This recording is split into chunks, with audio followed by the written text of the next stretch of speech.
c'est vrai que le côté religieux, le côté féministe, on ne l'avait pas forcément vu. Et apparemment, ce sont les autres à l'extérieur qui s'en aperçoivent.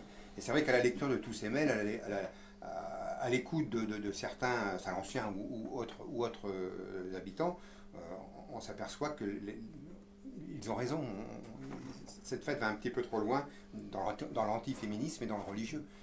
Alors, ce qui m'embête aussi un petit peu dans cette histoire, c'est qu'en fait, on me reproche dans beaucoup de ces mails d'avoir subventionné de l'argent public, puisqu'il s'agit d'argent public, d'avoir subventionné de l'argent public pour une fête quasi religieuse. Et c'est ce qu'on me reproche et ce qui m'embête un petit peu maintenant. C'est vrai qu'en recul, je m'aperçois que j'ai certainement fait une erreur et que je le reconnais.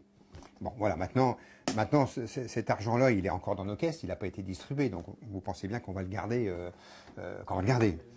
voilà, et puis l'avenir de cette fête religieuse ne dépend pas que de moi, pas que de nous, puisque la sous-préfecture s'en est mêlée un petit peu, et la sous-préfecture m'a conseillé de suspendre, de surseoir, en fait, à cette organisation, en attendant que le ministère de l'Intérieur donne un avis sur la célébration de cette fête-là ou pas.